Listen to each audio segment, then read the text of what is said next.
Opo, attorney, bilang dating defense lawyer nga ng dating si Chief Justice sa Corona, ano ho ang nakikita po ninyo ngayon sa impeachment trial ni Vice President Sara Duterte?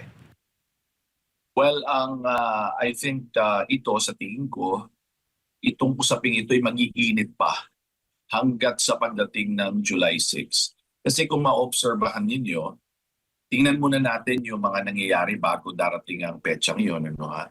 Umiinit o umiigting yung usapin nakita nyo.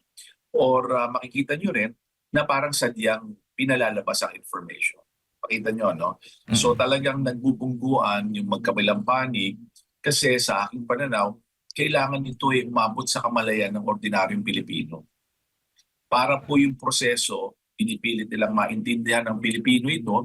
At the same time, depending on which side they are with, gusto nila yun na marinig ng tulad natin na ordinaryong Pilipino. Opo. Doon sa apat na articles of impeachment laban kay Vice President Sara Duterte, attorney, ano yung pinaka-pangunahing issue na sa tingin po ninyo mabigat laban sa Vice Presidente? Ayoko gamitin yung salitang mabigat. Pero sa tingin ko, isa sa important issue na harapin dito ng depensa, yung lagi nilang binabanggit ng prosecution na unexplained wealth in relation to the SALN. Okay? Kasi itong bagay na ito, ilang beses nang tinalakay in the past, kung naalala ninyo. Nung panahon ni Chief Justice Corona, naging isang malaking usapin ito. At ito lamang ang artikulo na pinagbotohan, kung maalala ninyo. So, madali itong i-capture ng kamalayan ng nating Pilipino kasi pera, SALN, reporting. Naalala ninyo rin po, nung panahon ni dating Chief Justice Sereno, although hindi ito nagpunta sa trial sa Senado, naging malaking usapin rin po ito dun sa co-warrant to action niya sa Supreme Court. Pero po nung sinuri ito sa Committee on Justice doon, yung kay CJ Sereno, yun po rin ang pinag-usapan. Bakit hindi mo na i-report or na i-submit yung mga salin mo mula dun sa universidad kung saan ka nagtuturo ng mga panahon na yun? So makita nyo, ito yung sa tingin ko, usapin na iaangat dito sa trial. At ano naman po yung sa inyo lamang na inaasahan po ninyong nakikita po ninyong magiging strategy kaya ng kampo ng pangalawang Pangulo? Well, alam mo, very interesting kung anong gagawin nila. No? Kasi base sa aking experience, alam nyo, pag yan nailabas na sa publiko, minsan kasi mahirap i-synthesize ng publiko pag napakaraming information. Tapos siyempre sasabayan pa yan ng mga soundbite, sasabayan pa yan ng artwork, okay? Yung art card na nakikita natin sa social media, yung tao parang, gano'n na ba yun? Ito na ba yung nangyayari dito? Ito ba ang pagkakasala niya? Yun ang greatest challenge nila eh. Kasi nandun na sa trial, tapos nandun nila sa nandun pa sa social media, tsaka sa mainstream media. Kung ako kung ako yung nasa side nila, hindi naman ako kasama rito sa usaping ito, no? Titingnan kong mabuti yung aspeto na yan. Paano ko mailalatag sa kanila at sa publiko, di lang sa mga senador, yung aspeto na ito na ang titingnan ng tao, potentially, may punto nga eh. Alam mo yung ganon? Ganon dapat. Kasi kung hindi, ang lalabas sa isipan ng tao, laki nga, no? Ba't ka ganun? Bakit hindi ni-report? Alam niyo yung discussion napaka-simplistic. So madaling maintindihan ng nating ordinaryong mamamayan. Napakahalaga yung public opinion dito sa impeachment Tama ka doon. trial. Yeah. Actually, tama ka doon kasi, alam mo, yung siyempre mga senador yan, mga politician yan, hindi naman natin maitatanggi yun, tama? Politician sila. And therefore, sa bawat galaw ng mamamayan, sa bawat pulso ng mamamayan, magalit, matuwa ang mamamayan, apektado sila. And therefore, a lot of these people there, mga senador, lalo pa yung medyo sasabihin natin na hindi pa sila sure, pinag-aaralan pa nila, tumatansya pa sila, tinitingnan nila kung saan ang palo niyan. Pag nakita nila yung paggalit ng tao, ay, galit din ako. Hindi ko sinasabing nila titingnan ng ebidensya, ha? Pero these are politicians. Remember, ang proseso ng impeachment ay legal, konstitusyonal, at political. Hindi natin maiiwasan yun. Yung legal, yan, dumadaan yung proseso, may writ of summons, sasagutin na, at yung mga iba pang proseso dyan. Pangalawa, yung constitutional, dun sa framework ka lamang ng constitution. At meron silang rules of impeachment na ayon din sa framework ng constitution. Yung pangatlo, yung political. Mm. In fact, ito ang pinakamahirap basahin eh. Alam niyo, to be honest. Kasi itong mga to, hindi nila natin maririnig talaga kung paano sila nag-uusap. Paano sila nagsa-side talk. Meron ba silang backdoor negotiation? Hindi na natin malalaman yan. Malalaman na lang natin yung boto nila. After, sa pananaw ng tao, syempre, ang presentation nila sa tao, alam mo, lahat yan tinignan namin at pinakinggan namin. Pero malaking bagay kasi yung pulso ng mamamayan dito. Hindi natin may tatanggi yun. Kumpara mo last time sa panahon po ninyo, attorney, yung corona impeachment trial, hindi pa ganoon katindi yung social media. Tama ka. At Alam mo, sige, pagpatuloy mo. Yes, Sorry. opo, at ngayon ang kalaban maraming nagpapakalat ng fake news. Alam niyo, mabigat talaga. Ako masasabi ko, no, from my experience noong 2012, nung kasi 2012, ang binabantayan namin, mainstream, broadsheet, tabloid, radyo, TV, yun lamang eh. Yung social media, batang-bata pa noon. Hindi pa ganito katindi. Meron nun mga Instagram, mga opinion, pero hindi ganito ka-organized. Noon ang worry lang namin is, baka ma-filter yung sinabi namin ng editor ng TV, ma-filter ng editor ng dyaryo, na maaaring hindi lumabas yung sinabi ko. O kung lalabas man, dun sa bahagi ng dyaryo na walang taong intensyon, walang kagustuhang basahin ng tao. Kasi nasa sulok eh. Nasa ilalim eh. Yun ang mga worry namin noon. Ngayon, medyo tama ka. Ang information kung saan gagaling. Opo. At pagdating sa botohan, na sabi mo nga, may halong politika talaga ang impeachment trial, ay possible ma-influensahan yung boto ng mga senator judges po nito. Yes, kaya nga po makikita nyo, pinaiigting yung public discussion eh. Napansin nyo? Pinaiigting. Ano yan? Paabutin yan sa boiling point, yung discussion na yan. Para yung tao, ito, tama. Tama. Meron silang tama yung kanilang linya. So, yung tao ngayon, nadadala doon eh. Depende pa. Sa tao pa, depende pa kung ano yung niyan. Ano yung ramdam niya. Alam niyo? Meron kasing mga full political may political following rin ng mga ordinaryong tao. May mga sinusunduan. Ito parang gusto ko ito. Tapos ito parang mali-mali sinasabi nito. Kaya napaka-sensitive po nitong sitwasyon na ito. At lalo pa minsan, ang tao, dahil nga sa dami na rin ang ating ginagawa, meron tayong mga trabaho, hindi naman tayo pwede makinig sa news na maghapon, hindi rin natin mapanood yung mga nangyayari sa Kongreso, dyan sa House o sa Senado na maghapon. So umaasa sila sa mga taong, yung mga tinatawag nating talking heads. Yung mga katulad namin. Kaya malaki yung obligasyon namin yung pag natatanong kami, dapat as much as possible, bigyan natin ng insight yung mga tao para mag-isip sila. Hindi natin dapat ipipilit sa kanila ang opinion ko. Hindi dapat, sa tingin ko hindi ko dapat ipilit. Dapat bigyan ko sila ng pagkakataon na mag-isip. At dahil kailangan lang i-share natin, ilatag natin sa kanila mga information para bilang mamamayan malalaman na, tama, ito ata nangyayari, hindi ata ito. Pero hindi ko dapat siya isubo sa kanila. Opo. Pwede ho bang maging, kasi madalas po doon sa Senado, nakikita po natin, karamihan din ay mga kalyado ng pangalawang Pangulo. Sila ngayon, Senator Judges na, at may mga nagsasabi nga, baka daw mag-abogado sila sa pangalawang Pangulo. Well, alam nyo, hindi ko sinasabing mangyayari, pero nga, human as we are, talagang may pagkakataon na lalabas yon. Okay? Lalabas yon. Kaya nga kung makikita mo, ang pinagtatalunan ngayon, mababago ba yung pinuno? Nakita nyo yung pinag-uusapan? Yes. Minority, majority. Kita nyo, walang tigil. Kapapalit lang ng Senate President, pero pinag-uusapan lang, papalitan ba? Sinong papalit? Sinong lilipat sa kabila? Alam mo kasi, paliwanag natin sa kanila, ano bang kahalagahan ng isang presiding officer? Kasi ang presiding officer, imagine niyo kung yan ang judge, siya initially magro-rule yan eh. So may mga ebidensya na pwede hindi lumabas. Depende kung paano niya i-appreciate yun. Kaya sabihin niya, admissible ba yan? Initially sabihin niya, hindi yan admissible, hindi lalabas. Ngayon, merong mag-object na senador, for instance, sabihin niya, hindi, let's make a vote. Mm-mm. So magdidiscuss sila. Bawat isa, pakikinggan, yung mga gusto magsalita, mga 2 minutes. Tapos pagbobotohan. Kasi ang magkakaroon niya, parang may timon eh. Yung presiding officer parang timon sa Tagalog. Siya yung magdadala kung saan. Which is the truth. Kasi ikaw ang nakaupo dun eh.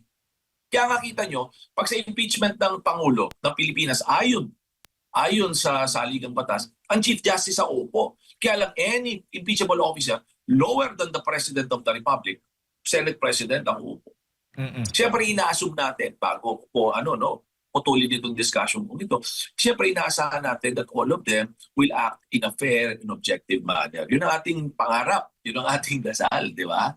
Pero sana hindi sila madala ng kanilang political relationships or affiliations. Opo, pero personally, kayo attorney kung tatanungin, ang setup ngayon ng Senado sa ilalim po ni Senate President Alan Peter Cayetano, sa tingin po ninyo magiging patas naman ang Alam niyo po, ito masabi ko, no? Kasi this is something that is ongoing. Hindi pa nangyayari yung trial eh. Pero titingnan po as an outsider na abogado siya, may kaalaman siya. Alam niyo, yun ang doon, palagi ko malaking bagay. Not that pagiging bias ko sa pagiging abogado, no po. Kasi, bakit? Kasi po meron dyan didetermine niya admissibility initially. May mga objections po. Pinag-aaralan po kasi sa eskwela yan eh. Mm-mm. Sa law school. Tapos yung mga paano ba magpresenta ng ebidensya, paano ba niya i-interrupt yan? Ganun po yun. Ano ba yung papipresenta niyang ebidensya? Malaking bagay po yun. Kaya sa tingin ko, bilang abogado, meron siyang may co-contribute dun sa order, sa proseso doon sa Senado. Siyempre, hindi titigil sa bila, kakambito, kaalyado. Siguro tingnan natin kung paano niya i-handle to. In fact, he was very public naman in saying, sabi niya, gagawin ko to ayon dun sa rules, di ba? Sinasabi niya yun. Maaga pa ho para sabihin natin. Kasi yung sasabihin ko ngayon, ay maaaring haka-haka pa lamang. Di ba? Kasi hindi pa natin nakikita actuation niya eh. Yung niya, yung kanyang, tinitingnan ko lamang ito ayon sa kanyang background at sa kanyang track record. Okay? So kung, siyempre sabihin lang, kakampi niya yan eh. Tingnan ho natin, bigyan natin ng pagkakataon in the same manner na lahat ng Senate President, binigyan naman natin ng pagkakataon, di ba? Binigyan natin yung dating Senate President. Kung siya naman ay mabuno noon, hindi nagkapalitan, bibigyan natin rin siya ng paggalak. So bilang mga Pilipino o citizens, kailangan galangin natin ang institusyon. Kung sila yung leader for the time being, galangin natin at bigyan natin sila ng yung taon dito, ng confidence na sana gawin nila yung dapat nilang gawin. Yun po yun. Opo, attorney, baka ma-ad hominem po tayo dahil sabi mo nga dapat may legal background yung pagiging Senate President. Yun, nasabi ko lamang yon na sana ganoon. Kasi nga yung kay Chief Justice Corona, si Chief Justice Corona ay si JPE, Juan Ponce Enrile, di ba? Yung mga iba, lahat naman yan pwede kahit nga si Senator Soto, handa na sila nun, di ba? Meron nga silang impeachment manager sana, si Senator Kiko. Lahat yan ay pwedeng gawin, kaya lang sinasabi natin, kung gusto natin, hindi natin sinasabi na magiging mas maayos kung abogado. Pero sinasabi natin na baka may kaunting tulong ang kaunting kasanayan sa batas. Pero sabi nga nila, let's say, kahit sino sa kanila, kumuha na lang sila ng consultant advisor para pagharap nila doon sa mga yun, ma-resolve. Ganun po yun. Ayun. Attorney, bago ko lang pasok kay Partner Admar, ngayon ay bago po nangyari itong pag-aproba nga, itong articles of impeachment, ay yung public mismo, mga rally nakikita po natin. Siguro aware po kayo, namomonitor po ninyo, kaliwat kanan po yung mga rally at may isang relihiyon nga ay nagkaroon ng malaking protesta na kumukontra dito sa impeachment. Hindi ho ba sapat yun para mapag-isipan? Alam niyo, laging meron. Kahit noong panahon ni Chief Justice Corona, may malaking rally noon eh. Pero at the end of the day, we work within the bounds of the rule of law. Alam niyo yan, we work within the bounds of the rule of law. Pipilitin natin regardless yung ating mga pagdududa, ating mga speculation, yung ating mga inisip na baka ganito, baka ganyan. For our institutions to be strong, kailangan magtiwala tayo. Ang katotohanan, bata pa tayo as a nation. Kung titignan ninyo, mula nung naging malaya tayo, ay bata po tayong nation. So ito po sa pananaw ko, part of our growing up pains. Okay? Proseso po ito. At bilang mamamayan, Yun po, kaya nga binabanggit ko, maging mapagmasid tayo. Tingnan natin. Hindi po yan instant, pero siguro kung sisimulan natin ngayon, lalo pa yung mga bata na mga kolehiyo, na nasa mga young professionals, and they will participate, they will be heard, without trying talaga not to be biased and prejudiced na mag-conclude na hindi naman nila pa naririnig masyado yung facts.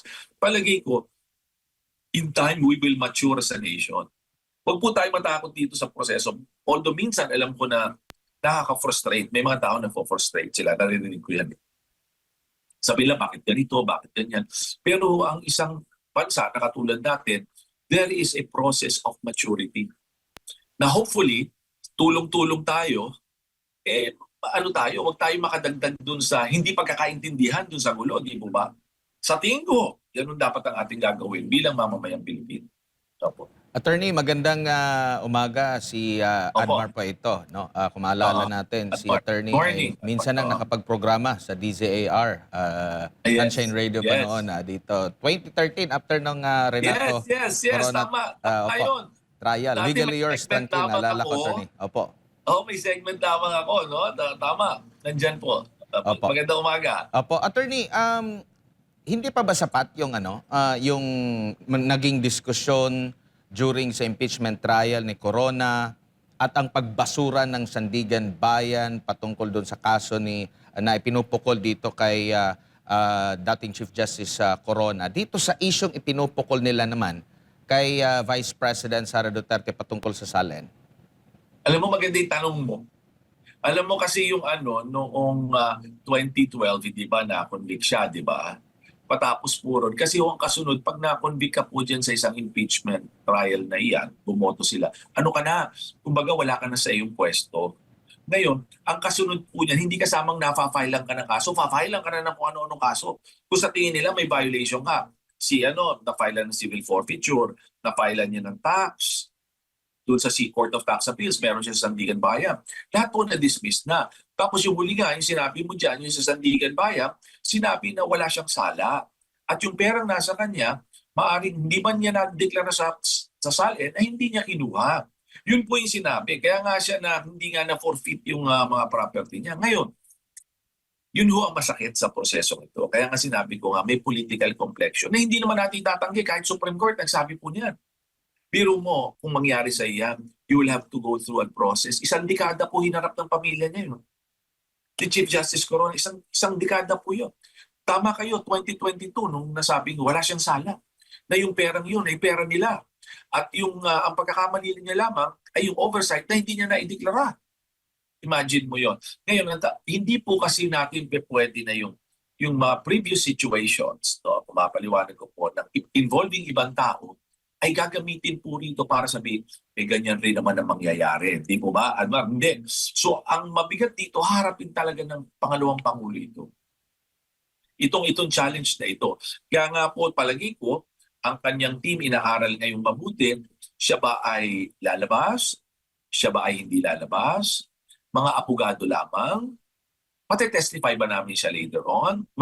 This is a very challenging time for her. Sa tingin ko po as a team para i-process. Kasi kami dinaanan din namin yan noong araw. Opo. Attorney, so ibig sabihin po, doon po sa naging pangyayari sa impeachment kay Corona po, hindi ibig sabihin na nag-vote sila na guilty dito sa inaakusahan, talagang meron talaga siyang kasalanang nagawa. Kasi ang ending, nabasura din sa korte mismo. Attorney. Yun naman, tama. Paliwanag lang po natin na yung nangyari kasi doon talaga is sinuri kung may dahilan para kuhanin ng pamahalaan yung mga properties nila. Kasi kung ito nga ay ill-gotten wealth, unexplained wealth, dapat ay hindi sapat doon sa kanyang income, dapat bawiin ng pamahalaan. Di ba? Ganun yun. Pero sinabi, wala nga ang kadahilanan doon. Ang lamang ang mabigat dito nga, katulad na nabanggit ko, yung nangyari na yung consequence. Anong consequence? Natanggal na siya Di po ba? Natanggal na siya. Ito po yung hinaharap natin ngayon sa pangalawang Pangulo. May proseso and then hindi natin alam kung ano magiging outcome pero dadaanan po nila yun. Yun ang medyo challenging po dyan. Opo. Now ngayon, during sa corona trial po, attorney, meron pong lumutang din na mga issue patungkol doon sa mga political bribe para sa boto against or pabor sa impeachment. Maaari po ba itong maiwasan or maaari din bang meron din kaugnay po dito? Attorney, ano masasabi niyo po? Naalala mo yun, naalala ko yun eh. That was February of 2012. Alala ko yun. Na kung saan may mga, let me share with you, may mga ganun, balita, umugong, di ba? Umugong. Patapos po nun, nagkaroon nga kami nung ng parang public statement, press conference, at may mga kasama kami na pinagpaliwanag. Alala ko yun, pinagpaliwanag, bakit ganun? Kasi nga ako noon, parang wala ako doon sa initial meeting na yon. Kaya nung nag-press ko, hindi ako nagsalita kasi hindi ko alam ang punot dulo eh. Nagsalita ako out of town eh. Pero pinagpaliwanag ang iba naming mga kasama. Yung ganyan ho kasi, sa aking pananaw bilang abogado, laging may lumulutang naman ba? Ganito ba? Ganyan. Sa akin ho yan, kailangan patunayan. Ilabas ang usapin. Kung may magpapatotoo, ilabas nila. Ganun po yun. Kasi pag nilabas nila, let the public determine kung tama ba o hindi. Eventually, kung mapafile ng kaso yung mga yun, hindi file nila ng kaso. Ganun po yun. Opo, dito naman po sa hiling ng minorya na baka ma-reconsider kasi ang decision po ng impeachment court dito kay Vice President Sara Duterte ay sa July 6 po mag-uumpisa. Parang natatagalan yung nasa prosecution team. Sa tingin niyo po, pasok pa rin ito sa forthwith doon sa nababanggit ng Supreme Court kamakailan na desisyon, attorney? Alam niyo, tama ka doon. Pinaliwanag niya yan eh. Na Supreme Court, yung sa Generillo versus Senate. Okay? Finailan, kung naalala ninyo, dahil pinipilit nila na, uy, forthwith, mag-trial na kayo, mag-form na kayo, mag-convene na kayo sa impeachment court. So, finailan nila ng mandamus ang Senado. Yung unang impeachment laban kay VP Sara, naalala ninyo. Ngayon, it took some time na inaral ng Korte Suprema. Ngayon naglabas sila parang parang nitong nakaraan, mga weeks lang ago na nilabas ng Korte Suprema. At sinabi roon na ang ibig sabihin noon is reasonable time depending on the circumstances of each case. So alam niyo naman, depende. Katulad ngayon. Katulad noon, pakita natin, noon ay mag-e-eleksyon. Magkakaroon na mahabang recess. Naalala niyo yun, 2025. Magkakaroon na mahabang recess. Mag-e-eleksyon. Patapos po doon, bumalik, di ba? Bumalik sila nung matapos na eleksyon. Tapos gusto nila mag-convene. Kung maalala ko, may mga punto doon sa articles of impeachment na ibinalik para i-correct nila. So, bakit ko sinabi to? Kasi mismo ang Supreme Court, sinabi nila, kinagalang nila ang Senado as an independent body, as a co-equal body, at sila magdidetermine kung ano yung reasonable time ayon sa mga circumstances. Eh ngayon naman nung na-file na, nakita naman na pinasagot na, nag-convene na sila, di po ba? At sa July 6, malamang baka didetermine nila, magpe-pre-trial sila o hindi. Titingnan po natin yan. Pinaliwanag na ng Supreme Court, hindi yan ibig sabihin, bukas, kabakalawa, ano sabi? A reasonable time, okay, depending on the circumstances of the case. Opo, dito naman po sa similarities kung meron man po sa impeachment laban kay Corona and dito sa impeachment ng pangalawang Pangulo, lalo na nung inihain pa ito sa Kamara po. Meron po ba, attorney? Magkaiba po kasi. Yung nangyari po, ito sa pangalawa, unahin natin kay Chief Justice Corona. Kay Chief Justice Corona, hindi nang dumaan sa Committee on Justice. Hindi ko makalimutan yun, Disyembre, nagbotohan sila, 1/3 nakuha nila. Tapos sinet na yung simula ng trial kasi nga po mga December yun. So pinasagot na within that period of time. January 15, simula na. Trial na. Ito po, yung kay VP Sara, dumaan sa Committee on Justice. Nakita nyo? Merong clarificatory hearing to determine ano yun, form, substance, grounds, and existence of probable cause. Di po ba? Yan ang nangyari doon. Existence of probable cause. Ngayon, nung nagawa na nila yun, nagboto sila, may articles of impeachment na sila, inayos nila. dinala sa plenaryo. Di ba? Nakita nyo kamakailan lamang at pinagbotohan ng plenar. Magkaiba.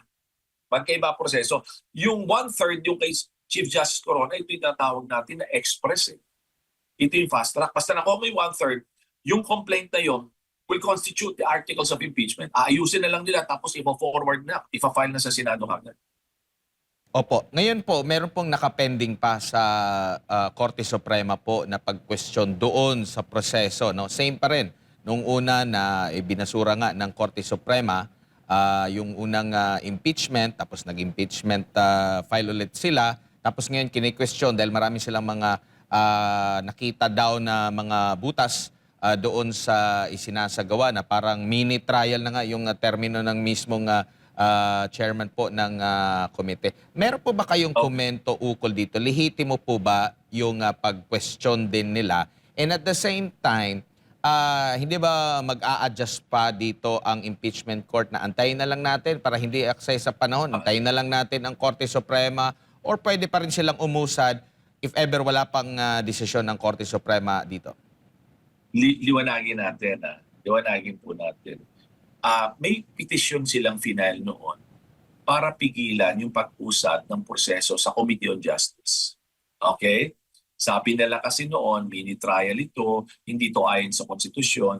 Ang dapat nagko-conduct ng totoong trial ay dapat ang Senado, hindi dapat sila nagko-conduct ng mga kung ano-ano pang proseso na parang sinusuri na nila ang ebidensya. Yun ang sabi nila. So nag-file sila ng TRO, ang petitioner, nag-file sila ng TRO. Hindi po yun naibigay for that time being. Tapos po naalala ninyo na nagpahabol sila ng supplemental petition. Lahat po ng subject matter nito ay doon po sa level ng House of Representatives.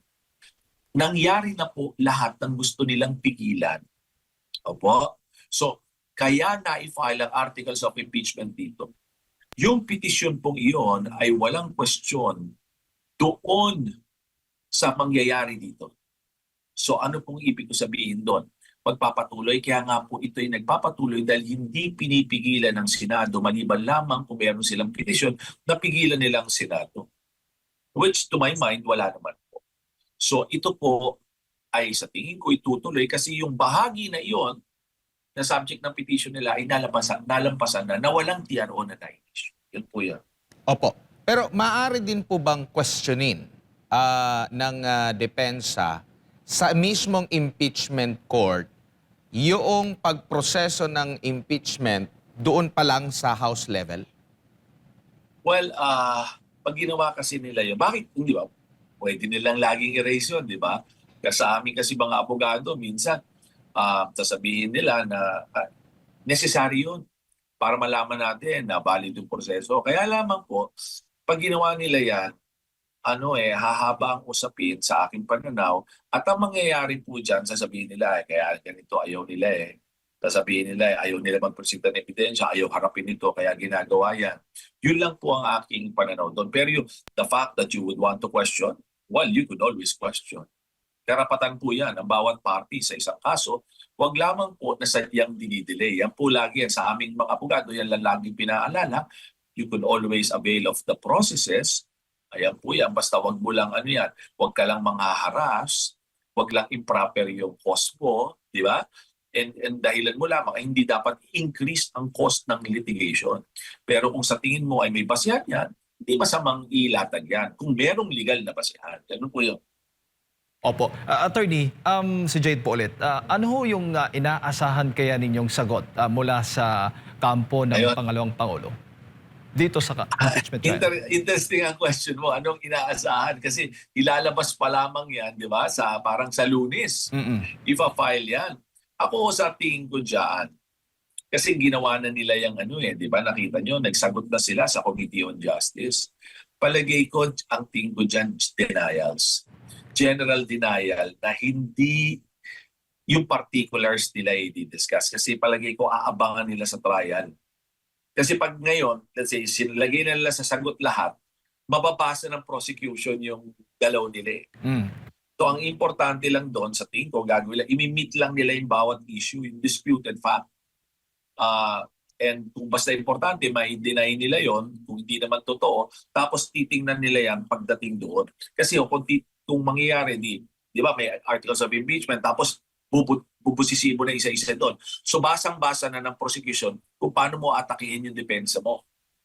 So yun ang tingin ko doon. So sa tingin ko, magfa-file sila sa Lunes, pero hindi yan yung parang as detailed yun. I think that's the right word. Hindi Opo. siya as detailed na inaasahan natin. Palagay ko harapin nila yan sa trial. Opo. Gamit yung mga grounds doon sa kanilang inihain na petisyon sa Supreme Court, maari ho bang maghain po ng motion to dismiss ang kampo ng pangalawang Pangulo? Ayun. Natanggap ko rin yung tanong na yan. Actually, that's an interesting question. Wala ko, liliwanagin ko. Sa rules of impeachment po, sa rules of impeachment ng Senado, wala niyan. Okay? Wala motion to dismiss na pwede ka. Kasi nakalagay doon to file an answer. Pero may provision po dyan na motion. Kahit basahin nyo yung rules of impeachment, yung motion to dismiss ay motion. Ngayon, tingnan nyo rin po, kung para makita nyo, wala namang silang in-enumerate doon na prohibited na mga pleadings. So, kaya may mga nagtatanong yan eh. Paano kung ganyan ang gawin? Yan po. Ang sinasabi ko lamang, kung titingnan ng rules of impeachment ng Senado, wala akong nakikita niyan. Yang motion to dismiss. Ang dapat gawin ay sumagot. Yun ang nakalagay. Diba? Sumagot na extendable period.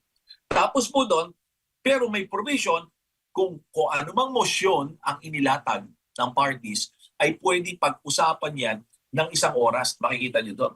At yung panig ng mga senador, panig ng parties, pakikinggan. Ganun po yun. So hindi ko categorically sasabihin kasi I don't want to be misquoted. O sinabi ni Salvador, pwede motion to dismiss. I just want to stick to the rules. Opo. Ang rules, sinasabi ko sa inyo, ang rules ito ang nakalagay. Kailangan mo sumagot para mag-proceed sa trial. Yung may motion, may provision ng motion. May provision ng motion. Pero po walang categorical sa rules of impeachment na nakalagay na motion to dismiss. Para ho maliwanag lang. Opo. Pero sa panig po ng mga senador, kung i-review po nila yung articles of impeachment at kung sila mismo ang magbibigay ng desisyon, possible ho ba ang ganong scenario, attorney? Mag-motion po sila? Sino Hindi na. magpumosyon? Ang senador? Yes, yung senator judge. Pwede ba yun? Hindi ko nakikitang alam mo, hindi ko nakikitang senador. Kung sakali mang gagawin yan. Baka pang party. Kasi kahit sa regular proceedings, ang nagpa-file niyan party. Although, sa rules of court, pwede ang court motu proprio. Yun. Sa sarili niyang inisyatibo. Ang sa rules of court ang binabanggit ko, pwede subject matter jurisdiction. Wala kaming jurisdiction. Res judicata. Sabi niya may desisyon na yan. Litis pendentia or prescription. Hindi ko po kasi nakikita yung mga dahilan na yun. Na yung impeachment court, silang magkakaroon ng initiative. Kami na. Pati-dismiss namin, hindi ko nakikita kasi pati ho yun, magre-react ang tao doon sa tingin ko. Pag sila mismo, magre-react ang tao. Ibig sabihin nila, bakit kayo nag-aabogado? Para sa kung kanino. Ganun yan. Magiging mainit ang usapin. So, siguro tingnan natin kung paano. But ako, personal, nakita ko na hindi nila gagawin. At pag ginawa nila hindi ko sinasabing absolutely hindi nila gagawin. Pero pag ginawa nila, naging napakainit na usapin niya. Makita nyo paano mag-react. Kung yung palang na rules pa lang pinag-uusapan nila, di ba? Meron ng walkout, yung rules pa lang na electronic. Pag yan, mahirap na usapan yan. Magtatalon todo-todo yan. Opo. So, nabanggit po ninyo yung rules ng Senado. Possible po, pwede ho bang mag-walkout pagdating sa botohan kapag tutol po sa Alam desisyon? nyo kasi yan, hindi naman nakalagay yan sa rules. Pero kasi ang importante, pag botohan, yung quorum. Di ba? Pag wala kang quorum, di wala kang action. Di ba? Paano ka makakaboto kung wala kang quorum? Yung mga ganyan, kailangan quorum of those who are present. Di ba? Those who are present. Ang tingin ko lang, ito naman observation ko lamang, nung sila lumabas, alam nila na hindi kayo makakaboto. O paano kayo makakaboto? Wala kami. Di ba? Ganun yun. So nakita nyo medyo mainit ang usapin. Opo. Pero hindi ho ba may mga decision din po before ang Supreme Court attorney patungkol po sa quorum at valid session kahit may mga nag-walk out na ng mga Alam senador? niyo po, sa anuhan naman ng Senado, 'di ba, pag magpapalit ng leadership 13. Pag ang mga major yan 13. Pero yung mga ano lang yan, yung mga business, meaning yung hindi naman wala naman silang business, yung mga tinatalakay nila diyan, quorum. Opo, quorum of those who are present para makapag-conduct sila ng trabaho nila as legislators. Yan naman ho sa aking pananaw, sa aking pag-alala, that which I could remember, hindi naman kasi pakikilaman ng Supreme Court ang maaksyon ng legislators generally because they respect that as a co-equal body. Lalo na yung mga ganyan na sa tingin nila mayroong political complexion, hindi nila pakikilaman. Ang pinakikilaman nila, kita nyo, kahit it's impeachment, para hindi ako ma-misquote, hindi pakikilaman yung kanilang nirevisit. Yan, baka makasabi, nirevisit ng Korte Suprema. Yung initiation lamang na impeachment, all others, hindi nila, as much as possible, they distance themselves. Kasi alam nila yung limit lamang nila ayon sa saligan. Ayan. Siguro, Attorney, after nitong makapag-submit na ng sagot ang camp ng Vice President, umpisa na ang susunod. Ano yung susunod na procedure na? Well, pag nakasagot na, hindi ako na nagkakamali, pwede pang may pagkakataon yung prosecution na mag-reply. 5 araw ang binigay sa kanila. Tapos, ang aking inaasahan ay magkakaroon sila ng mga meeting, pre-trial, parang preparation sa actual trial. Alright. I-identify nila yung mga testigo nila, yung mga dokumento, mamarkahan para mapabilis. At ano pa yung hindi na kailangan pagtalunan, magkakaroon muna yan. So, baka kasi inaasahan ng mga kabayan na, trial na yan sa asais.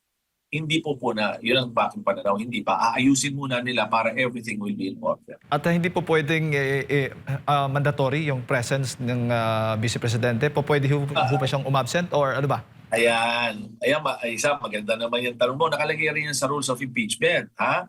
Nakalagay doon, ang kailangan bibigyan ng notice ang pangalawang Pangulo kung sino man impeachable officer at kanyang abogado. Yan po yan, ha? Kanyang abogado. Ngayon, paano kung hindi siya dumating? Tutuloy ba ang trial? Hindi siya dumating, tutuloy ang trial, tutuloy. Paano kung abogado lang niya ang dumating? Hindi siya dumating, tutuloy ang trial. Paano kung yung kanyang abogado at ang pangalawang Pangulo hindi dumating? Tuloy pa rin ang trial. Ganun yun. Yun po nakalagay sa rules nila. Kaya pag yung isipin ng iba na, huwag na lang, hindi na tayo magpaparting. Ay, tutuloy. Kita nyo nga sa Committee on Justice sa babang kapulungan, tumuloy. Wala siyang presence. Pero po ito, maliwanag na maliwanag, doon sa rules of impeachment ng Senado na yan ang mangyayari pag hindi siya umapil. Tutuloy. Yun po yan. Opo. Balikan ko na yung kung sakali magdidesisyon yung Supreme Court doon sa kanilang petisyon, may effect pa ba yon or moot na yon? Sa tingin ko yung aspeto ng sa Committee on Justice baka marerender moot kasi nasa ang records nandoon na po sa nandoon na sa Senado. Sa Senado, yes. So ang haharapin na natin itong impeachment trial na ito, nalampasan na po kasi nga walang separate petition. Ang petition ay ukol lamang sa mga actuation ng Committee on Justice. Alright. Pero hindi po ba, attorney, yun din yung nangyari yung sa last time natin, sa unang impeachment laban kay Vice President Sara Duterte? Nakarating na rin sa Senado? Medyo iba po yun. Alam niyo kung ba't iba? Na-forward talaga.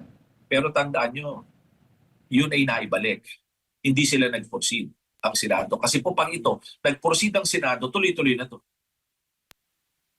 Tuloy-tuloy na po. Iba ho nangyari noon . Oo. Kung babalikan ninyo, di ba, nagtalo sila, kaya nga nagkasamaan na naman sila doon, nagtalo, nagbalitaktakan, tapos sinabi nila, ito ay dapat dahil may adjustment na dapat sa complaint, tapos iniremand nila. Manalala, tapos sinasabi ng mga, pwede ba yun?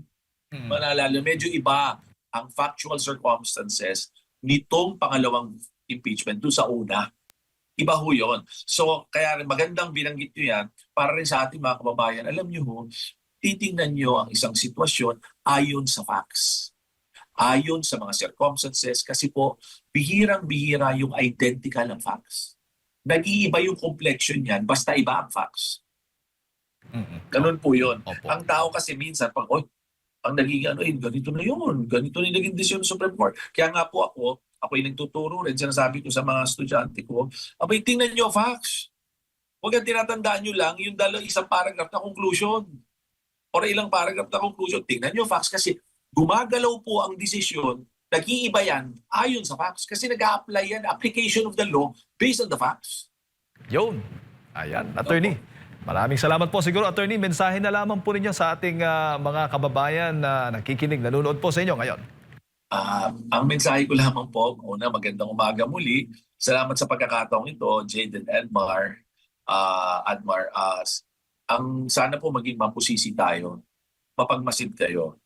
Alam nyo, we've been through a lot of these political processes.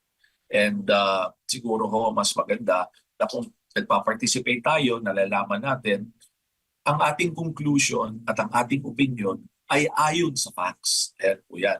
Hindi po tayo madadala lamang dun sa bugso ng damdamin natin, kundi kung ano talaga ang nangyayari at para na rin po yan sa kabutihan ng ating bansa.